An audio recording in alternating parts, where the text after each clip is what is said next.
Welcome to the very first episode of the CJ Werleman Show. We hope you stay with us on the journey. Our goal is to explore topics too often ignored by the international news media, hoping that doing so will broaden minds and soften hearts towards the victims of nation-state terrorism and oppression and those the world has long forgotten. So let's get into it. This week we start with a country that has been dominating news headlines around the world, but tragically for all the wrong reasons. Yes, I'm talking about India. The Modi government's criminal mishandling of the COVID-19 pandemic has been likened to a crime against humanity. What is happening in India at this very moment is a human tragedy of almost unprecedented proportions. Consider this. The world's leading epidemiologists argue that the actual number of infections and deaths is 10 times what is being reported, which means each and every day 4 million new people are contracting the virus and 40,000 are dying from it, which equates to 1,600 dead human beings each and every hour. You've seen the heartbreaking footage. Images of Indians choking to death in the streets and in rickshaw taxis. Graveyards choke with piles of dead bodies as smoke from crematoriums choke the city skylines. At crematoriums all over the country, the furnace grills are melting down from overuse. Now let's be very clear here. Indians are losing their mothers and fathers, sisters and brothers, sons and daughters, because the country is grappling with coronavirus, but also another highly contagious and equally threatening virus known by its scientific name as Hindutva 14. The number 14, of course, representing 2014, the year Indian voters invited a virulent ideology to take control of their government. Hindutva forces not only have made no secret of their intent to eradicate and annihilate religious minorities, particularly Muslims, but also have made the total rejection of science, facts, and evidence a cornerstone of their platform. How else can you explain Prime Minister Narendra Modi, a guy who lied about attaining a college degree, boasting about the size of his political rallies as the virus ripped through the country just 4 weeks ago? As India's healthcare system sits on the brink of total collapse, with hospitals running out of beds and oxygen tanks, I believe I have the answer to India's healthcare crisis. That is, if you're listening, Mr. Modi. Mr. Prime Minister, here's an easy-to-implement idea that will save your dying healthcare system and the citizens of your country from current and future pandemics. You ready? End India's military occupation of Kashmir. I will say it again. End India's military occupation of Kashmir. Ending the military occupation of Kashmir will address so many of India's problems in an instant. At $70 billion per year, India is now the world's third largest military spender, and more than half of its 1.4 million soldiers are based in Kashmir. So, using a very basic back-of-napkin calculation here, India is spending roughly $40 billion per year in occupying a people who don't want Indian soldiers there, and never have. An extra $40 billion per year in the pocket of the Indian Treasury would pretty much put an end to all current and future healthcare crises, given India's current healthcare budget as it stands today is only $10 billion per year. So instead of carrying out raids on Kashmiri homes in the middle of the night, or using Kashmiris as human shields in cross-border skirmishes with Pakistan, or shooting Kashmiri kids in the face for harmlessly throwing rocks at armoured Indian military vehicles, India could have one of the world's best public healthcare systems, thus saving hundreds of thousands of lives each and every year.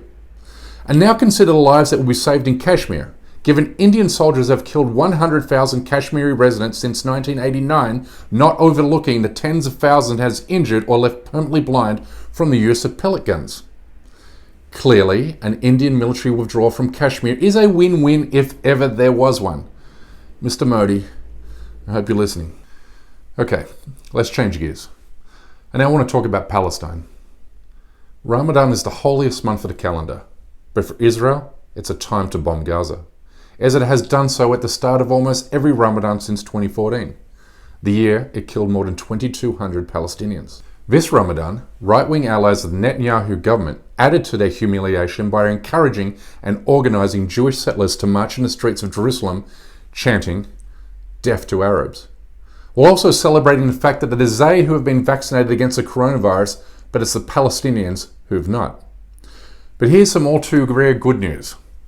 Human Rights Watch has, for the first time in its history, identified the State of Israel to be an apartheid regime. saying the laws, policies, and statements by leading Israeli officials make plain that the objective of maintaining Jewish Israeli control over demographics, political power, and land has long guided government policy.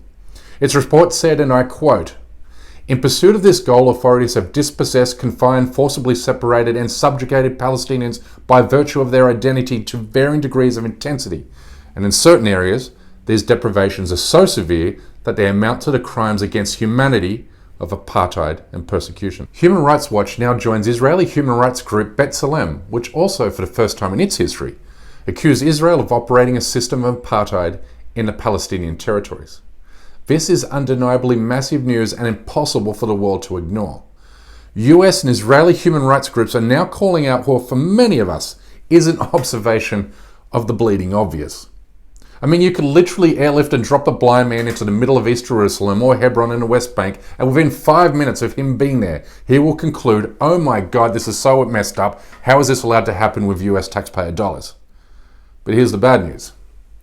Political leaders in the United States are pretending they haven't heard or read these reports, hoping the noise will eventually die down so they won't have to condemn Israel or change US policy towards what is now officially the Middle East's only apartheid state. These reports not only embarrass and humiliate the United States government, however, but also the leaders of the United Arab Emirates, Bahrain, Morocco, and Sudan, which signed US brokered normalization deals with apartheid Israel, making them complicit in the subjugation and brutalization of the Palestinian people. But back to some more good news.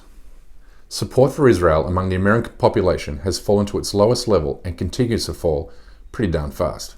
But even more significantly, an ever-increasing number of congressmen and women are speaking out against Israel's policies, and therefore it won't be long before US policies align with the undeniable realities on the ground, forcing a change of behavior by the Israeli government in the Palestinian territories.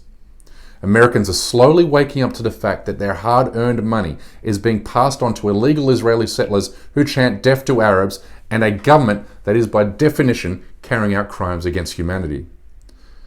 There's just no getting around the fact that the winds of change are blowing, and it's not in Israel's favor. Time will tell, however, but this show is dedicated to making sure that justice happens sooner rather than later. But for now, that's a wrap. Our very first episode done. It's truly been a labor of love to get it this far. We thank you so much for tuning in. We look forward to traveling together with you on this incredible journey. All we can do is please like and subscribe to this channel and help spread the word with your family and friends on Facebook, Twitter, and Instagram. And please also help us grow and expand this program, giving a voice to the voiceless by becoming a member of this show at patreon.com/CJ Werleman. Exclusive membership benefits and content for those who support our work there. But for now, good night, good morning, or good day, wherever you are, and Ramadan Mubarak.